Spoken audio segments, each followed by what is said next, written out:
Okay, welcome to Nonprofit Insights, everyone. My name is Shari Ilson. I am the Senior Online Communications Manager at VolunteerMatch, and I am also the producer of this webinar series. Nonprofit Insights is an opportunity for us to talk about big picture issues and trends in the fields of volunteer engagement and nonprofit technology. They happen once a month. And we usually bring in some partners and friends that have specific expertise in whatever topic we're talking about. So it's a wonderful series, and we're especially excited about today's session, which is called How to Solve Global Problems with Local Engagement. We're joined by some folks from the Texas Hunger Initiative and people that work with that initiative to share their strategies for tackling a global issue like hunger with creative local volunteer mobilization. And I think that you're going to be pretty astounded by their stories. I'm really excited about this. Before we get started, just a few logistics.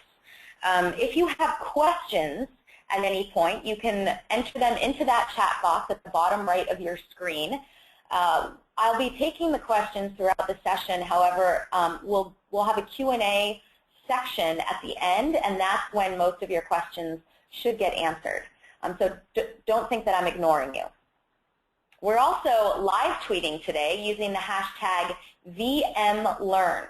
So if you're, we really urge you to join the conversation on Twitter, and we've got my colleague Matt who will be live tweeting with VolunteerMatch. Also, we will be recording today's session and sending you an email within a week with links to the full recording on YouTube as well as the slide deck. So don't feel like you have to feverishly take notes or anything like that. We will be providing you with the webinar and the slide deck after the session. All right, with that, I'd like to introduce you to our esteemed speakers today. Jeremy Everett is the founding director of the Texas Hunger Initiative. This is a capacity building project within the Baylor University School of Social Work. THI, as it's called, is a partner of the United States Department of Agriculture, other Texas state agencies, and a number of other national and state-based anti-hunger and poverty organizations that seek to develop and implement strategies that alleviate hunger through research, policy, education, community organizing, and community development. So they really try and do it all when it comes to hunger. Before this, Jeremy was the founder of an organization called Guadalupe Street Coffee, which is a social entrepreneurship venture whose mission is to deal with the root causes of poverty in San Antonio's west side through holistic community development. Jeremy has also worked for international and community development organizations as a teacher, a religious leader, a community organizer, a fundraiser, and an organic farmer. He frequently delivers presentations to churches, nonprofits, universities, and the government sector on the subjects of poverty, community development and organizing, and hunger and social entrepreneurship. We are so thrilled to have Jeremy with us today. Our other speaker is Carol Rigby-Hiebert, and I really hope I pronounced that correctly, Carol. I'm sorry if I didn't. Carol's a 34-year resident of San Angelo, Texas, and an avid volunteer and advocate for the vulnerable in her community. With the help of her fellow San Angelo resident, Mary Herbert, she and others in their community established one of Texas Hunger Initiative's very first pilot projects in 2009. They planned, developed, and implemented efforts to alleviate hunger in their county, including providing summer meals when school's not in session and identifying local resources for food. And I believe Carol's going to be telling us all about this particular initiative today, and it's really astounding. I am so excited to hear about it. Along with her efforts for this initiative, Carol also volunteers with Southland Baptist Church as a Hope Market Coordinator, the Junior League of San Angelo, and as a court-appointed special advocate. So Carol is what you would call a power volunteer, and we are very lucky to have her with us today. So without further ado, we're going to get things started, and I'm going to turn things over to Jeremy. So let me give you control of the slides, And Jeremy, take it away. All right, Sherry. I want to make sure that everybody can see my slides. Are you able to see it? Yeah, I can see your slides perfectly. Okay, great. Well, it's certainly good to be with you and all the folks on the phone with us today. We are appreciative of the work of VolunteerMatch and know that what it's doing is it's as an organization, it's expanding our collective capacity to be able to address these big comprehensive issues that some of these social issues we've been dealing with for decades, if not centuries. And so we appreciate the work that Sherry's doing by getting us all on the phone so that we can collectively learn from each other. I want to tell you essentially what we've done with the Texas Hunger Initiative as a project at Baylor University. We are a poverty initiative, not so much a hunger initiative, although hunger is certainly in our name. Essentially what we did is we looked at the scope of poverty and wanted to see what we could do to comprehensively address poverty as a systemic issue. And when we looked at the scope of poverty, we saw poverty really as an umbrella issue that a number of issues kind of fall underneath. Hunger being one of those, healthcare access could be one. Certainly economic development opportunities for low-income families, educational opportunities for children in low-income school districts around the state and around the country. And so, but we felt like as a university, this was our first time to address a systemic issue. And so we've approached it like a research and development project. Early on, we partnered with the United States Department of Agriculture to develop a model that we would implement in Texas, but a model to address hunger that they could potentially work with us to replicate around the country. And so that was our instruction. When I was hired with several things in mind. One of the things that our dean told me was that we are a research institution, not a social service agency, so everything we do needs to be in model development, and research needs to be tied to it. And the United States Department of Agriculture said that everything that we do, it needs to be something we can replicate to other blue states or red states around the country.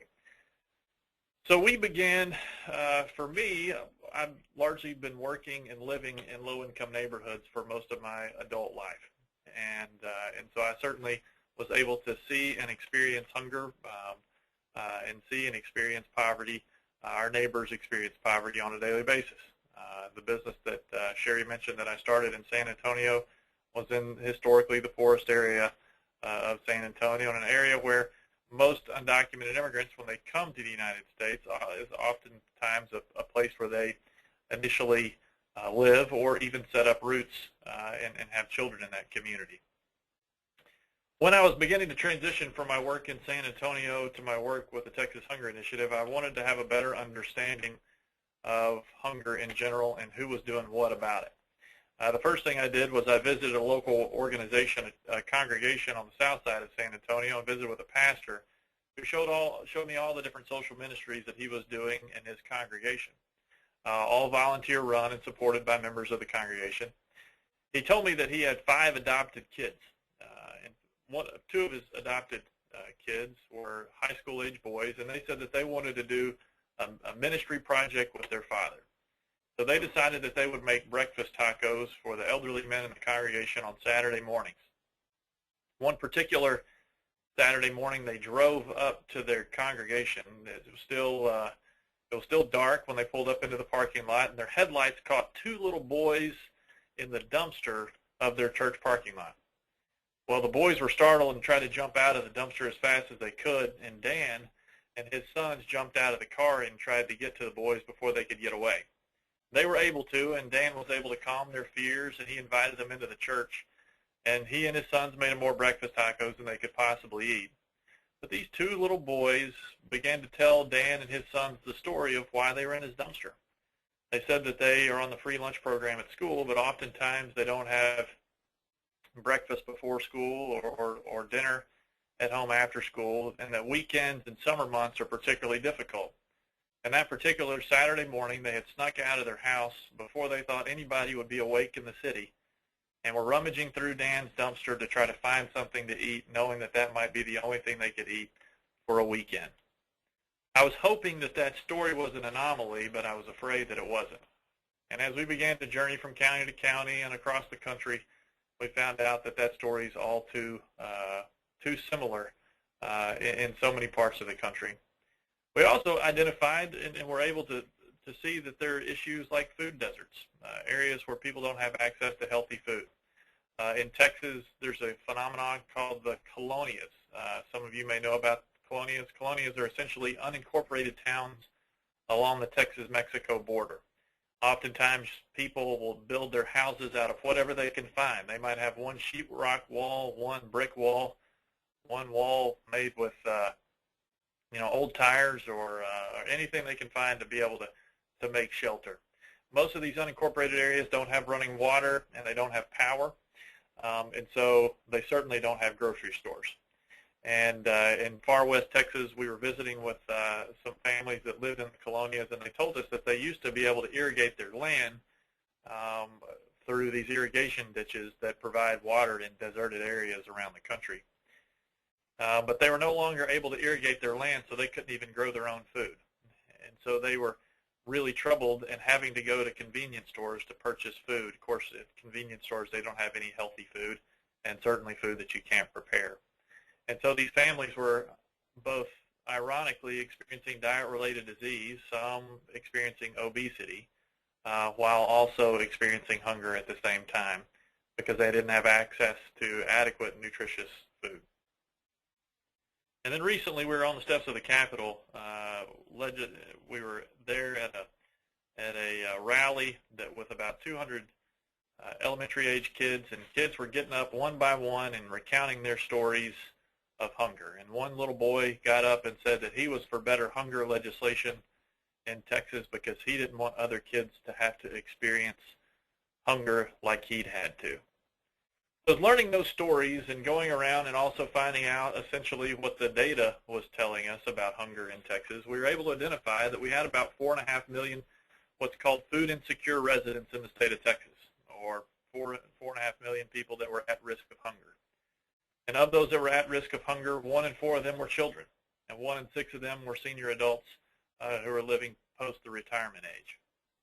We also identified that there were about $15 billion worth of resources to address the issue in Texas, but because we had an unorganized system, we were only utilizing about $9 billion worth of resources on an annual basis. So kids like the kid at the steps of the Capitol or the children rummaging through the dumpster, actually there are programs, both federal and private programs, that exist that could feed those kids 3 meals a day, 7 days a week today. Yet they're digging through dumpsters looking for food. And so we knew that we'd had to do a better job of organizing the system, and so we did that through research and through organizing around the state. What you see in front of you is essentially our organizational chart. First thing that we did is we identified that we have 14 federal nutrition programs that come to the state of Texas through the United States Department of Agriculture.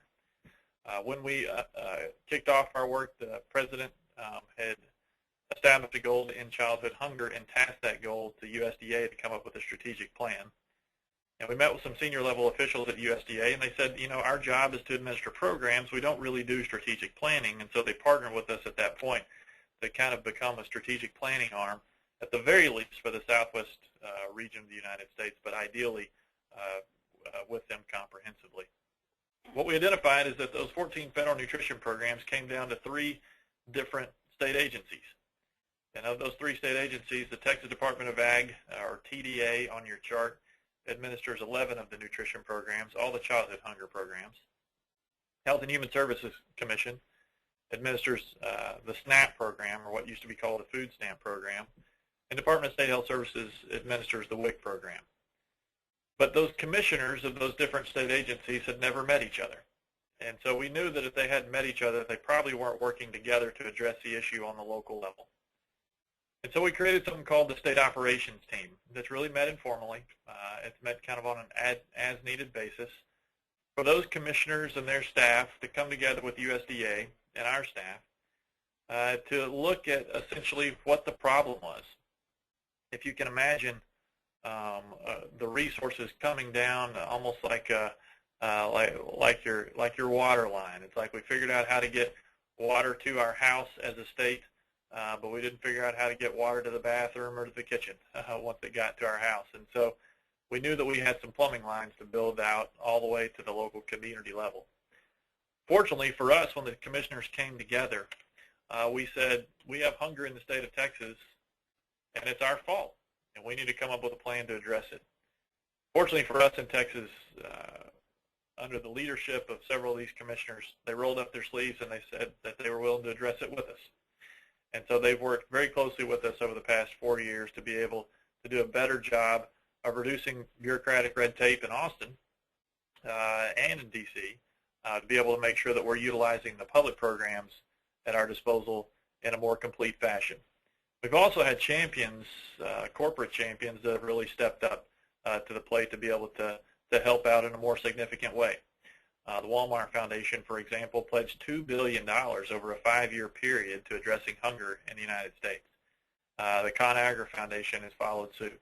And they just a number of great, strong organizations, plus the organizations in Washington, D.C. have done a better job of working together. Organizations like Share Our Strength and the Food Research and Action Center, and Bread for the World, and Alliance to End Hunger, to name a few. What we identified in Texas is that we had over 4,500 organizations that were doing something about hunger. So we have plenty of folks that are out there in the space doing something. And so first thing that we wanted to do is you see TFPR up on top of the chart, and that's the Texas Food Policy Roundtable. So we created an opportunity for all these organizations to have an umbrella advocacy group. About 100 organizations signed on to a common legislative agenda, or 100 organizations participate in it. 35 of which have signed on to a common legislative agenda the past 2 sessions in Texas.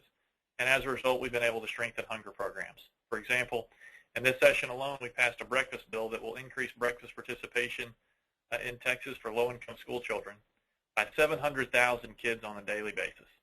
So all because all these organizations are beginning to work together. Our ROT, or Regional Operations Teams, are essentially our offices that we set up in 12 regions around the state to be able to provide local staff support in these regions. And then finally, what you see is FPA. FPA stands for Food Planning Association, which is essentially a hunger coalition. Probably the most dull name for a coalition that anybody could ever come up with, and that's the name that we've been using. And essentially what we identified is that you have all these great organizations doing a lot of great work on the local community level. For example, the food banks in Texas. The food banks in Texas are phenomenal. Some of the best food banks in the country are here. We have 20 of them now, and doing incredible comprehensive work. But in addition to those, you have community development organizations, you have churches and congregations of all types working in this space. Plus you have local and regional government administering several of these different government programs, in addition to school districts. But all these different silos were not necessarily communicating together, so we built food planning associations. And when we built the food planning associations, what we wanted to do is we wanted to get the public sector and the private sector on the local community level around a common table so that we could help them identify the gaps of service on the local community level and develop strategic plans to address those gaps, so that as volunteers, many of which on these food planning associations, like Carol, whom you'll hear from shortly, that they could get the biggest return on their investment possible. So if you're just making sandwiches, for example, to address hunger, you're really only getting a dollar for dollar return. For every sandwich you make, somebody eats it, and you've got to make another sandwich. But there are ways to leverage existing federal programs and private programs to be able to increase accessibility to these programs around the country or around the state, and thus getting a larger return on your investments. So I'm going to switch sides. So first we did is we created a food gap calculator in partnership with the food banks in Texas. And we were able to identify, so you see Bexar County. It looks like Bexar, but Bexar County is where San Antonio is. We identified that in order to feed all the food insecure people that lived in Bexar County 3 meals a day, 7 days a week, we needed about 618 million meals to be able to purchase for those families.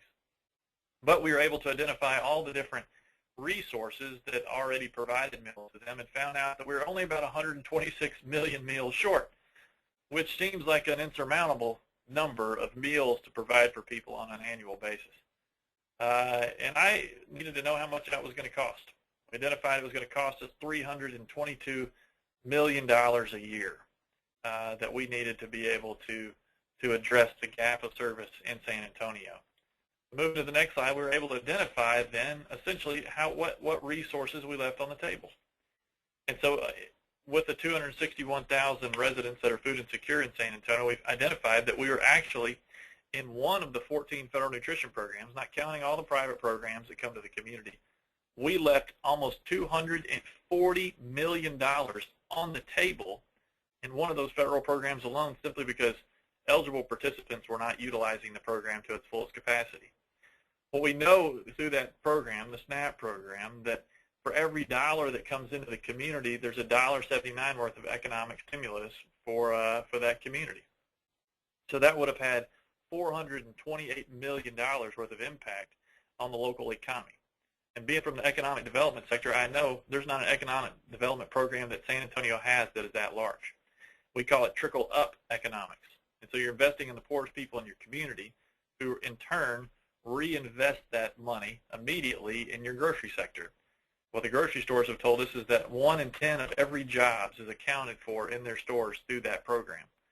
So we know that this program not only creates working class jobs like as cashiers and grocery stackers and so forth, but it also necessitates middle class management jobs, and the money trickles up to the owners of the company. So you can have significant economic development effect on a local community while also addressing hunger at the same time. So those are the kinds of programs that we help communities identify, and we help them develop strategic plans to address those gaps. So an average SNAP outreach worker, for example, will bring in about almost $500,000 worth of resources to the community. Well, that's a significant return on your investment. That's much more than that's a 1 in 10 return, as opposed to a 1-to-1 return like you might get if you're just making lunches. Here are the stats for Tom Green County, which is San Angelo, and Carol's going to talk to you a little bit about that. You can see that we had 17,000 food insecure residents there, and left $15 million on the table in one of those federal nutrition programs. We also identified that we had a significant gap in summer meals accessibility for children, and so we really wanted to work with the state to increase summer meals participation. And through a variety of our efforts, through this effort that we've organized from the state level to the local level, we've been able to increase breakfast participation around the state by almost 15 million meals this academic year, which was incredible. We also were able to increase about 700,000 persons participating in the SNAP program, which put about $1 billion into the food sector economy. For the past several years, we've been able to increase summer meal participation by 1 million meals per year. And Carol's going to talk to you specifically about how we were able to do that in San Angelo. We were able to increase 300 summer meal sites at faith-based organizations alone the summer before last, which was Michelle Obama's more than half of her goal for the nation. We're able to do all this simply by getting volunteers like Carol throughout the state to get them to help us organize really from a federal level to the local level. And the beauty of the chart represented at the beginning is that now people on the local community level have a voice not only in Austin but in D.C. And so they can say what public policies are working and which ones aren't. And as a research university, we're able to provide evaluation tools to these communities and to our organizers on the local level so that we can essentially figure out which programs are working and which processes are working and which ones aren't. So that when we begin to replicate these models around the country, we know that we'll get the biggest return on our investment. So thanks for letting me be with you. I appreciate it. Wonderful. Thank you, Jeremy. That is so fascinating. And, you know, one of the things that I find so interesting about it is that, you know, I mean, discounting the probably easy work of the establishment of the umbrella advocacy groups and that big, complicated organizational structure that you showed us. But putting that aside for a second, the model that you've created is kind of a product of like simple math and logic, and it's amazing to me that no one has thought to apply that before, that, you know, you were able to show how by addressing food insecurity in a community, you can also at the same time stimulate its economy is really cool. Thank you. Appreciate it. Yeah. It's been a fun project. We've only scratched the surface, in all honesty, of the amount of work we have to do and the potential, but things seem to be moving in the right direction. Have you heard of other states or regions that are using your blueprint to replicate the program that you've created? Yeah, you know, and I think a lot of states were beginning to intuit a similar methodology at the same time that we were doing it. And so we work very closely with states all over the country, and have worked with Colorado and Florida and Arkansas and New Mexico and Louisiana and so on and so forth. And there are just a lot of great organizations that have done really good work, and now we're able to really expand each other's collective capacity. Some things that they're doing that we see are working really well. For example, this model of serving breakfast in the first 10 minutes of the class period, it's called Breakfast in the Classroom. One of the reasons we were able to expand breakfast accessibility so well in the state, to expand it by 15 million meals this year, was largely because we borrowed that model from another state and found out that if you simply serve breakfast in the first 10 minutes of the class period as opposed to the cafeteria, it reduces the stigma for children who are that children who are in poverty are the only ones eating breakfast before school. It's also improved nutrition, the quality of nutrition that kids are intaking, and has had a direct link to improving academic performance. So those are the things that we've been able to glean from other states, like in Hunger, Colorado, and folks in Maryland and folks in Florida. So it's nice that we can share it. And so what we can do is we can borrow those models, and then as a university we can also test them out. We can identify faculty that can do research alongside of that, so that it can become an evidence-based practice, not just a best practice. And so that we can begin to share that and make policy recommendations through that. So it's been a very fun and very dynamic process. Wonderful. Okay, well, thank you so much. And now, I don't know about the rest of you, but I am really excited to hear from Carol about her story working on the ground as part of one of the Texas Hunger Initiative projects. So Carol, hold on. Sorry, everybody. There's a siren in the background here. Let me mute myself.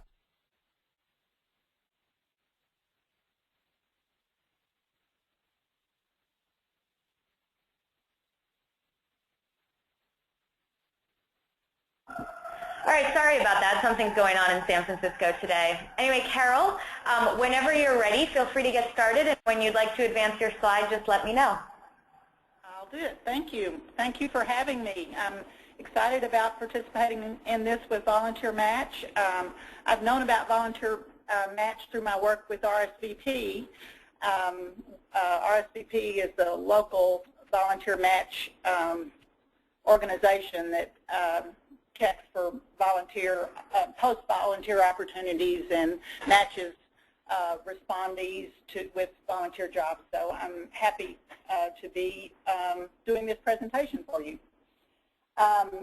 Just to follow up a little bit on what Jeremy said on about the background of San Angelo, we are in West Texas, not far West Texas like El Paso, but kind of middle West Texas. West Texas is very rural, not very many big cities, and a big city is like San Angelo, 95,000.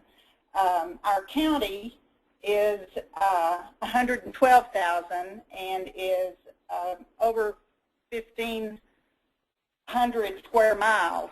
Our city is 95,000 and 58 square miles. So our city is 85% of our county's population. So that kind of gives you a picture of how big our county is versus our city population and the population of the county.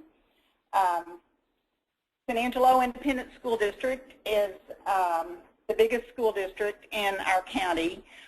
The others are very small. There's only 5 others, and they're very small. Go ahead and advance the slide.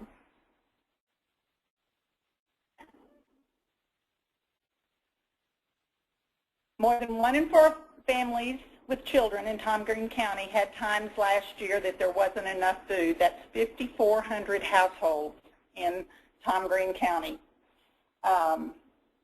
In the San Angelo Independent School District, over 60% of the students receive free or reduced lunches.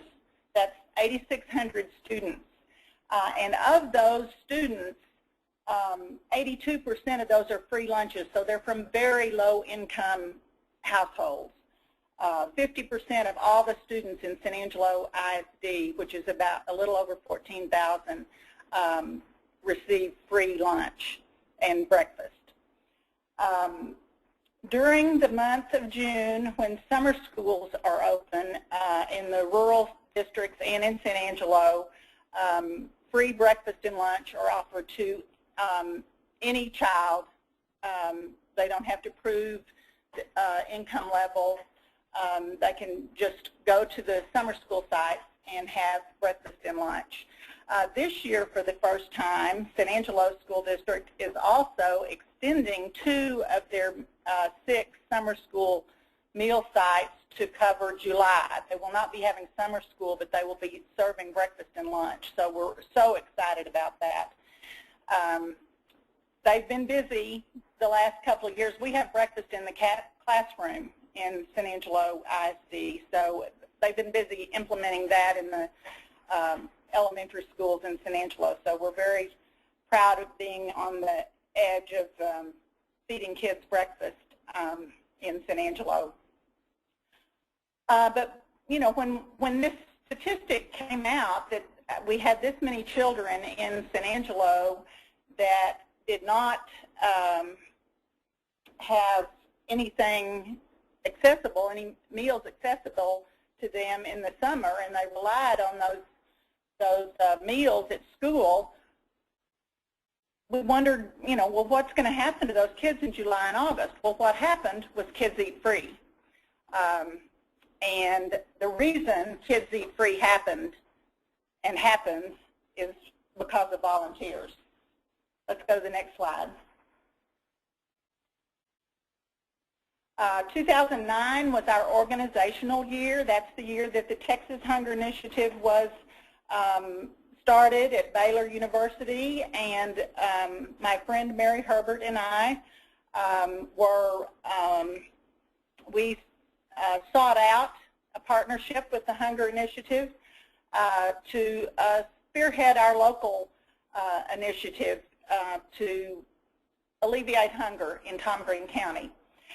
We were chosen as a pilot project by the Hunger Initiative, and we started off in the summer of 2009 by getting together just calling together different organizations. Strategically, we made contact with volunteer-driven organizations, and we determined the resources that were available for food in Tom Green County. Let's look at the next slide. This is 2010. We had our first Food Planning Association meeting, and it was convened by the mayor, school board president, and the food bank director. At this point, we had set a goal to feed children in the summer when summer school was not in session. And we had an intentional focus on volunteers. We knew that volunteers were going to be the key to our success. So we intentionally sought out volunteer-driven groups who had interest in children and in hunger advocacy, those different goals. The attendees were, for the most part, volunteers. At this meeting, they were given, different people volunteered to study how different hunger programs were working in other parts of the state. And by the way, I don't know where the participants are from, but in San Angelo, our mayor is a volunteer, and our school board president is a volunteer. So our elected city officials and school district officials in San Angelo, the elected officials, are volunteers too. So they take time to work with us on doing the things that are important to our community. Then the next slide, please. The next thing we did was we mapped the neighborhoods. We focused on the neighborhoods that had schools, elementary schools that had 60% higher free and reduced lunch, or meals, breakfast and lunch. And again, in building neighborhood partnerships, we focused on volunteers. House of Faith Community Connect initiative is it's a backyard Bible club, but they had put together this different group of churches that they encouraged to adopt neighborhood schools. So that was already in place. So that's where we started looking for our volunteers, was with the Community Connect initiative, because there was a group of volunteers already established that had an interest in specific neighborhoods that had the greatest need for food. Next slide.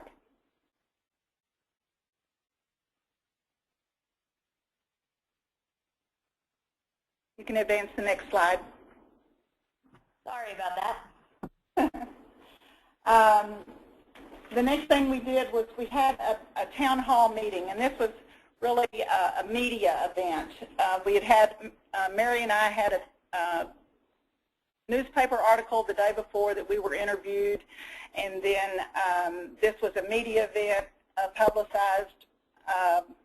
Jeremy came, the regional representative from USDA came, and we had so many volunteers. The Boys and Girls Club hosted us, and many volunteers and community activists attended this town hall meeting. The next slide, please.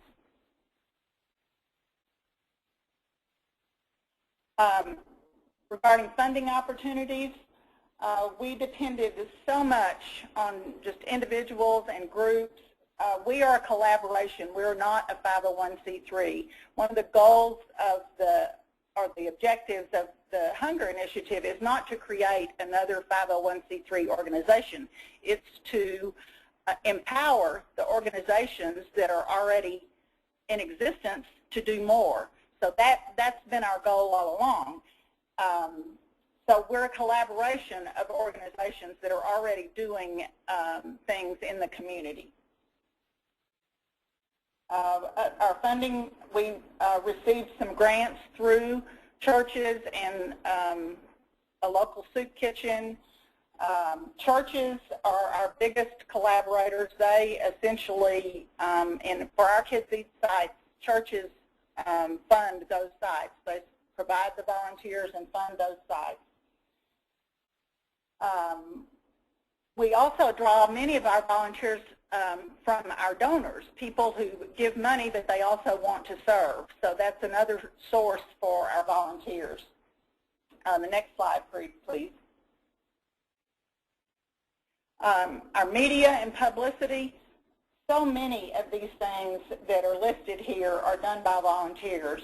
Posting flyers, putting up posters, the neighborhood blitz. When we have a new site come on board, we walk the neighborhood and put out flyers, and we have school volunteers who hand out flyers at the school before school's out. We also hand out flyers at the summer school sites before they close. We have volunteers who help us with presentations to groups, to tell groups about what we're doing. We have had volunteers go with us on TV interviews to talk about the program. We have a volunteer that takes care of our website. I'm very low tech, so our website is a simple website, but we have a volunteer that does it all. I just tell him what needs to be changed or send him information, and that's wonderful. We had a volunteer do our slideshow that people can take. It's a PowerPoint that people can take to their churches or to their organizations and show them statistics and photos and things of what we've done. So we make a lot of use of volunteers in media and publicity activities. Next slide, please. The neighborhood meal sites. This is absolutely where this program would not happen without volunteers. Locations, the main thing that we look for in finding a location, that it's central to one of the neighborhoods we're focusing on, and that it's free, because again, like we said, we're all volunteer. We don't have an office. We don't have a 501c3 capability to apply for grants, and really that's not our goal. So we determine locations, which are churches. One of our church-sponsored sites is in an apartment complex that's in their neighborhood, the neighborhood of the school that they've adopted. The site responsibilities, whoever is providing the food, the church that's providing the food for the site is responsible for it all. It's very bottom up. It's very grassroots, which is what the Hunger Initiative is all about. A sponsor decides the menus, they decide who's going to volunteer, they help find the site, they develop partnerships. You know, if a local restaurant wants to provide food, hamburgers one day or provide pizza, they work that out for their site. They get any health permits that are needed for their kitchens. We urge all of our sites, and all of our sites do this, to have background checks done on anyone that's going to have any contact with children. And most churches do that anyway now. It's a liability issue, but that we urge that. The school district does background checks on all of their volunteers, so if people are already volunteering with the school district and they volunteer with our program, then that background check works. We have a business that volunteers in one of our sites, and their employees all have to have background checks because they go to people's homes. It's our local cable company, so they have background checks. But we highly recommend that any person, any organization that's sponsoring a serving site has background checks on all their workers. Next slide.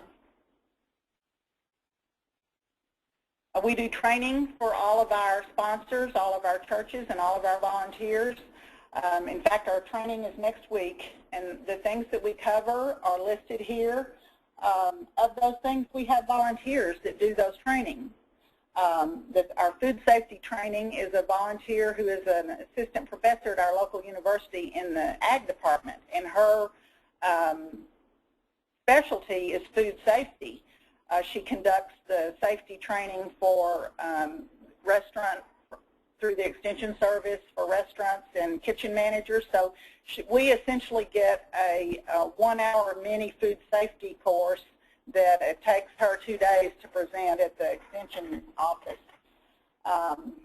We have a police officer that comes and talks about safety. We have a local registered dietitian who volunteers to provide our nutrition training. We provide suggested menus and recipes that have been developed by volunteers. We have developed a food resources flyer that we give out at our training that lists all the food pantries in the county. We did that in collaboration with the food bank. They have a list of all the food pantries. And then our reporting forms have been, we use the TDA reporting forms, and then one of our volunteers has kind of revamped it so that the terminology fits our needs better. Next slide. The site activities. research on having activities as a site at sites shows that this is so important. And you'd think, you know, if kids are hungry, they're going to come whether they're doing a craft or not. But it just makes it more enjoyable. So we try and provide activities at our sites. But this, again, this is totally up to the sponsor if they want to have it. We do have some organizations that come to the sites. The Alcohol and Drug Abuse Council has a drug education program for younger, for children, and they come and do crafts at our sites at least once a week. The police department and fire department go to our sites and just take a fire truck so the kids can see the fire truck or a police car. Our local extension service does nutrition, goes to each site once during the summer to do nutrition programs, and they'll prepare a healthy snack. Or this year they're going to plant, I think, bean plants. The Salvation Army Canteen goes to our sites, and just so the kids can see what a unit looks like that goes to disasters. We have youth groups come, the Rotary Club volunteers at our sites. We have an Air Force base here in San Angelo, and we have Air Force personnel that come to our sites. We really like for them to come in uniform because the kids really like to see them, and they play with the kids. They do just tons of things. Next slide, please.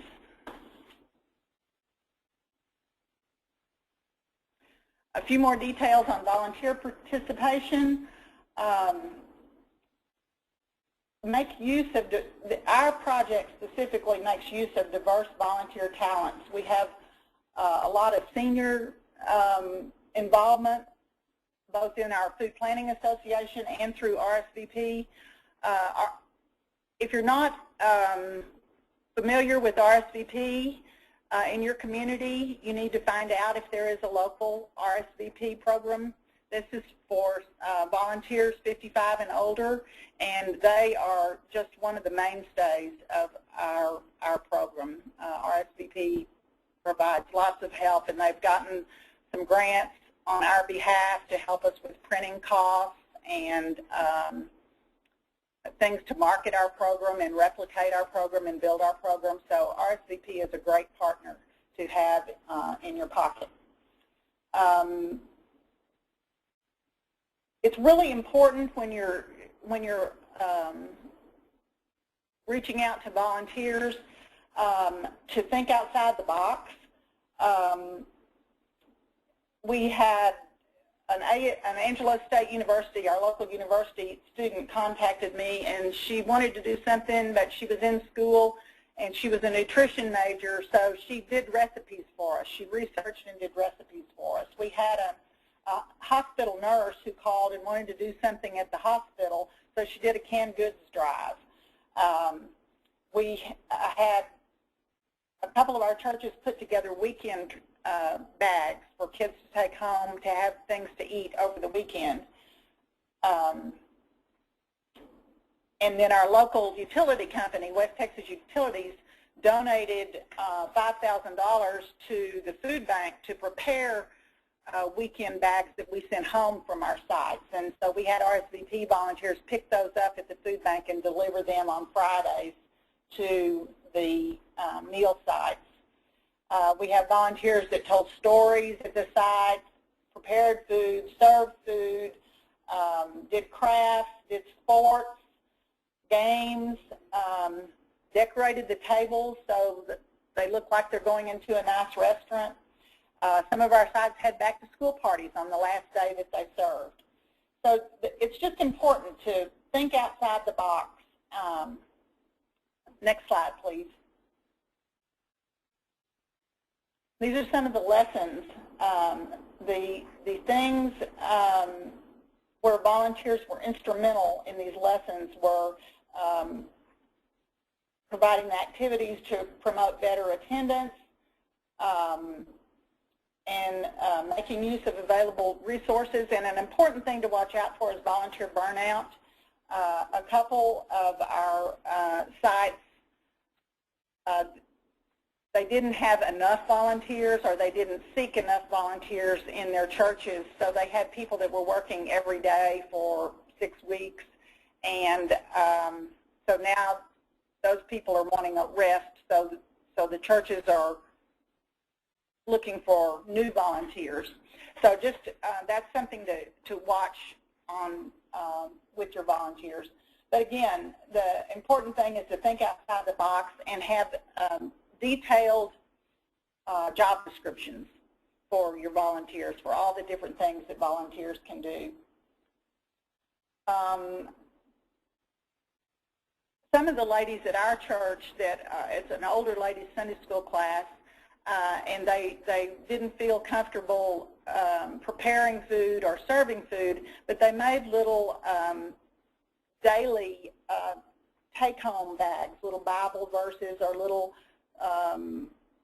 simple toys or craft ideas, things like that for the kids to take home from the sites. Another lesson that's important to remember in our research about boomer volunteers and younger volunteers, they want to see impact. They're different than the older generation that is content to just go and put together a newsletter or go and stuff bags, things like do those simple things, but very valuable. But boomers and younger volunteers are more demanding. They want to see impact. They want to see the success of what they're doing and how it makes a difference. They like short-term projects, which go on to the next slide for successes. This is one of the things that we found out. People liked the idea that it was short-term. And you can involve people like teachers in our project that have a couple of months off in the summer, and they can volunteer to serve or to prepare food or to read at the site. And that's one thing, the kids love it when their teachers show up at the meal site. They get so excited to see their teachers out of context, and the teachers are very much behind this project because they know what a difference it makes in their children's ability to concentrate and to do better in school when they're not hungry. Also, boomers and younger volunteers are more entrepreneurial. They like to build a project and move on, so that's something to keep in mind when you are looking for your volunteers, is those age groups want to get in there, do it, and then move on.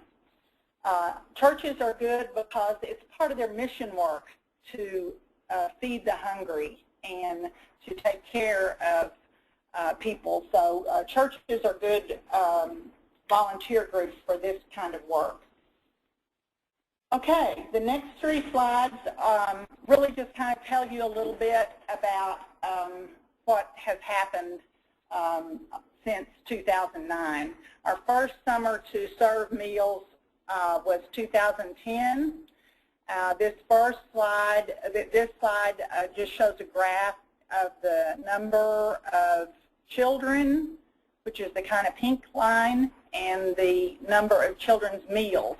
We serve seconds. We don't give great big portions, but if we have seconds, if we have food left over, then anybody that wants seconds can get it. And we can send home food with children because we don't take funding from TDA, so very little goes to waste at our meal sites. Next slide.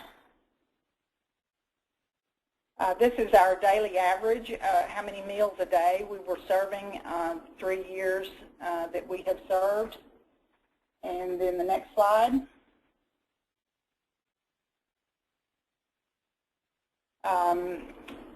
This next slide shows the number of meal sites in July and August that we have that were church and nonprofit sponsored. This year we have 13, but we have added 2 of those we had 2 that declined to continue this year, but we had 2 school district sites. So we are really excited about the future, and we are especially excited about the school district stepping up and having 2 sites continue through July. That's it, Sherry. Wow, that was really wonderful. Thank you, Carol. I think what really just struck me, what I'm astounded by, is the level of involvement of your entire community. And you mentioned some of the sources that you use to engage volunteers, churches and funders and community groups like the Rotary Club, things like that. But I'm wondering if, we only have a couple minutes, but if you can spend just 1 minute, you know, maybe San Angelo is a really special place, but are there any strategies you'd suggest to other organizations for engaging community groups as volunteers? Well, it helps to know your community, and even though 95,000 sounds like a lot, we're really very small town minded, and we're very giving. But it does, Mary and I have lived here a long time and have been involved in the community a long time, so it really helped that we knew the resources that were out there, and we knew nonprofit leaders, and we could pull those together. It helps to have, like we had the mayor and the school board president and the food bank director convene our first Food Planning Association meeting, and when we were meeting with all of those people as we were organizing in 2009, we got information from all of them, from the mayor, from the food bank director, from the school district. I'll be sure and include Rush Street Ministries. I'll be sure and include Meals for the Elderly. You know, we got input from every group that we talked to when we were just putting this together before we even knew we were going to be feeding kids. We got input from every group on who to include. I have an email list of 150 that I send everything to. That's part of it's part of our publicity. They don't come to all the meetings, but they get a notice of all the meetings. Just advocacy, general advocacy, and including everyone. Great. That's great advice. Thank you. And I have one quick question for Jeremy, because we had a few people ask about that, about this. How do people and organizations especially find out what's already going on in their region or their state in terms of tackling an issue like hunger? How do they find the umbrella organizations and the advocacy groups that might be set up? Can you speak to that at all? Sure. And one thing I want to say to float Carol's boat a little bit, I don't think she said that, but the year before they started this coalition, they'd only served 1,000 total meals over the course of the summer. And because of Carol's efforts organizing in the community and all the volunteers that she talked about, the very first summer they launched the Kids Eat program, they served over 18,000 meals the next summer. So that's the kind of return on your investment that I was talking about earlier. Obviously, identifying the right people is critical, and we got very fortunate in working with Mary and Carol there in San Angelo. Really, the best way to go about looking for organizations that are doing something in the space of hunger nationwide, there's a really strong network of food banks, Feeding America food banks all across the country. Typically, they have their finger on a lot of the different activities that are happening on the local level, beyond simply just providing canned food. And most of the food banks now, that's only a very small portion of what they do. And so I would certainly encourage you to get in contact with your local food bank as a volunteer opportunity. Also, your city, most cities have an economic development initiative. It could be called community initiatives or an economic development department of some sort. And they're used to working with the private sector, the nonprofit community or the philanthropic community. And so they would be organizations to look towards. You can go, if you live in Texas, you can go on our website at texashunger.org and you can find out more about your local community, we do have those blueprint slides, for example, that you saw earlier. We have that for every county in the state, and we have data for every school district in the state. So if you live in Texas, that's something we can certainly be a resource to. And we can also help connect you with the state-based groups in your state. Since we do have a strong network of states working together, we'd be happy to connect you to your local state-based organization. So feel free to email us. Just go on our website, and you'll see a list of emails that you can email us, and we'll be happy to connect you to the right folks. Great, thank you. So we are actually over time by a couple minutes. I apologize to everyone about that. We're going to do a quick wrap-up. Unfortunately, we didn't get to all of your questions, but we will be sending out an email within the next week to all of you with links to the full webinar recording, the slide deck, and reminding you how you can be connected to the Texas Hunger Initiative if you have more questions. I want to make a quick plug for next month's session. It's going to be in June. I believe the date is June 19th, and the working title is The Untapped Power of Volunteer Stories, where people from the organization Go Inspire Go will be talking about how to harness your volunteers' stories to spread the message of your organization. And we're going to be specifically focusing on video storytelling. So it should be really cool. And you can go online to learn.volunteermatch.org. Registration for that will be up soon. And you can also browse all the other free webinars that we provide for nonprofits throughout the year. I believe that's it. Thank you to Jeremy and Carol for a wonderful session. I learned a ton. I don't know about the rest of you. And thanks to all of the attendees for taking time out of your busy days to join us and learn a little bit about tackling hunger. And we hope to see you on a future Nonprofit Insights webinar. Thanks so much, everyone, and have a great day.